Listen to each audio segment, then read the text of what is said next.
안녕하십니까, 강희정 선생님입니다. 자, 오늘은 해결의 주의소의 22번째 시간이 되겠습니다. 오늘 질문한 내용은 우선요, 중학교 3학년 과정에 중요한 방정식이 나오죠. 2차 방정식. 특히 2차 방정식 같은 경우에는 고교 과정에서도 아주 널리 이용이 되는 아주 중요한 부분인데요. 특히 2차 방정식 부분에서는 쌤이 수업 시간에도 강조를 많이 했습니다. 중요한 부분들이 많이 나오면서 다양한 문제풀이를 요구하는 다양한 문제풀이 방법을 가지고 있는 이런 경우들이 굉장히 많아요. 자, 우선 우리 학생의 질문 만나보면서 2차 방정식에서 가장 중요한 두 가지 방법으로 풀 수 있는 유형을 확인을 해보도록 할게요. 지영 제자님, 민지영 제자님, 안녕하세요. 자, 지금 선생님하고 같이 내신 과정도 그리고 A급 수학도 열심히 열공 중인 우리 민지영 제자님만을 위한 오늘의 특별한 강의를 시작을 해보려고 합니다. 자, 2차 방정식 선생님이 아까 그 중요성을 강조를 했었는데요. 자, 이 문제 정말 정확하게 기억을 하고 있어야 됩니다. 비단 중학교 3학년 과정에서만 끝나는 내용이 아니고요. 자, 우리 고교 과정에서도 자, 이것을 이용한 응용 문제들이 굉장히 많은데요. 이 문제를 잘 모르겠어요. 다음 두근이 주어질 때 x에 대한 2차 방정식 x의 제곱 플러스 ax 플러스 b의 꼴로 나타내라고 했습니다. 자, 우선 두근이요. 깔끔하게 유리수근이 주어져 있어. 유리수근. 자, 이렇게 유리수근이 주어져 있다라고 하는 것은 인수분해가 됐다라는 얘기거든. 복잡하게 1 플러스 마이너스 루트 어쩌고 저쩌고 주어져 있다면 자, 2차 방정식을 근의 공식을 이용해서 풀었다는 얘기고요. 자, 우선 근이 굉장히 깔끔해. 유리수근이야. 이 말은 인수분해가 되었다라는 얘기이기 때문에요. 우선 이런 문제 같은 경우는 여러분이 인수분해를 이용해서 바로 2차 방정식을 만들어줄 수 있습니다. 두근이 0하고 옵니까? 이제 0이 들어가 있는 경우에 약간 좀 이제 까다로워하는 학생들이 있는데 우리 지영 제자님들이 0이라는 숫자 때문에 좀 까다롭지 않았나? 0이라는 근은 어디서 나와? x 곱하기 얘가 0일 때 나오는 근이에요. 자, 또 5라는 근이 있습니까? x-5. 얘가 0이 되면서 그래, x가 0이거나 또는 x-5가 0이 되면서 나오는 근들이 되겠습니다. 자, 따라서 근을 이용해서 그래, 인수분해를 이용해서 깔끔하니까 인수분해를 이용해서 식을 만들었습니까? 전개해주면 돼요. x의 제곱 마이너스 5x는 0이 되는 것을 확인을 하시고 자, 또 하나 중요한 거 체크합니다. 우선 앞부분을 공부하고 있다면 뒷부분에서 다시 한번 확인을 할 건데요. 이 창의 개수가 1이야. 얘가 정확하게 맞춰져 있는지 확인을 하시고 맞춰져 있네요. 따라서 A와 B의 값을 구할까요? A는 얼마가 되는 것을 확인을 합니까? 구하라는 얘기는 없네요.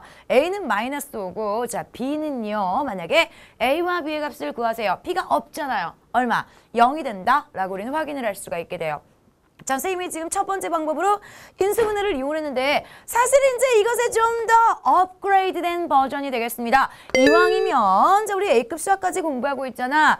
얘네들 때문에 또 우리가 멋지게 이용을 할 수 있는 녀석이 있어. 근과 개수와의 관계요. 근과 개수와의 관계라는 것을 이용을 해서 우리는 이 식을 좀 더 멋있게 한 방에 그래, 이렇게 괄호 없이 한 방에 구할 수도 있어.